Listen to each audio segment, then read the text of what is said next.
it's a great pleasure for the Canadian Chamber of Commerce to return to the Standing Committee on International Trade to provide further comments on the 2026 CUSMA Joint Review.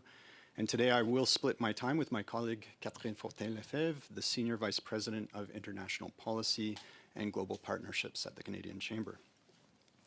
When the Canadian Chamber appeared last fall, we shared insights from our extensive member consultations on the CUSMA Review, reflecting businesses of all sizes and sectors from across the country, plus numerous North American partner organizations with which we work. This important member and partner feedback formed the basis for our official submission on the CUSMA Review to Global Affairs Canada, the United States Trade Representative, and Mexico's Secretaría de Economía. After a year of new tariffs and repeated trade disruptions, most firms are still adapting cautiously. While exports to non-U.S. markets are up by 17%, this is driven by existing exporters selling more, not by new firms entering global markets, which have only grown by 6%. Most businesses are not fundamentally changing course. The most common response to market pressures remains raising prices or delaying decisions, rather than diversifying markets or supply chains, which take time and investment. In fact, CUSMA utilization is at a 20-year high, underscoring its importance. From the Canadian business community's perspective, the priority remains extending and enhancing North American competitiveness. Therefore, our recommendations regarding the CUSMA Joint Review remain the same today and can be summarized in 3 key points. Prioritize the continuity of the agreement and its existing key provisions. Implement targeted measures to strengthen the agreement and enhance North American economic security, and strengthen North American economic integration by reducing or eliminating recently imposed tariffs within North America, such as the 232 tariffs.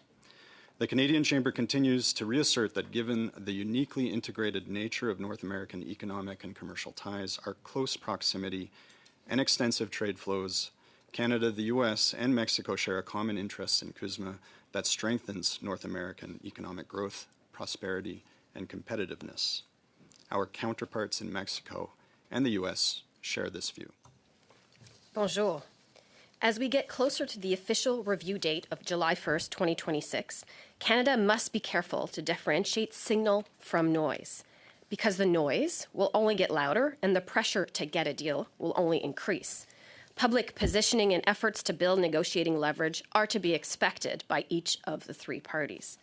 Pendant cette période, nous devrons faire confiance à l'équipe Canada et à nos... During this time, we will need to focus on what we can control and allow Team Canada and our negotiators to do their jobs behind closed doors.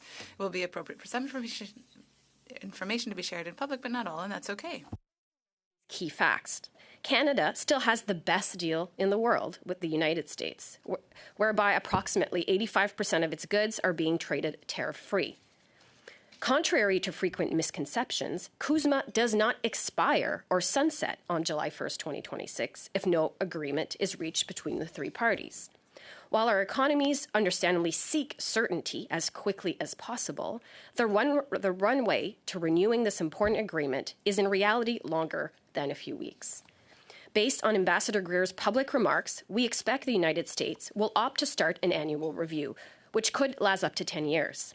While this scenario isn't as desirable as a quick rubber stamping, it does mean the agreement continues to be in force until at least 2036.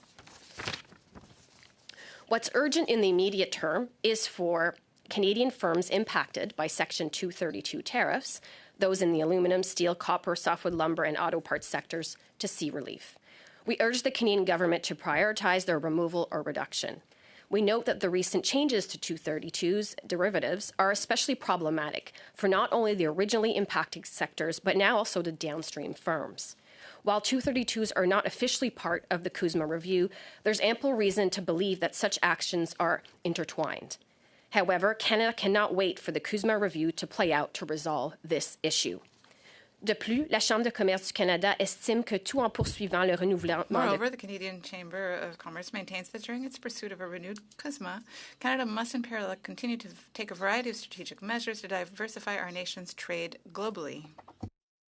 Are mutually exclusive. The Canadian Chamber is undertaking a number of initiatives to support this national priority of trade diversification, including leading missions to target markets such as Mexico, the EU, and Japan, advocating for increased export support for SMEs, and tangibly enhancing its collaborations with Canadian chambers and other local business partners abroad.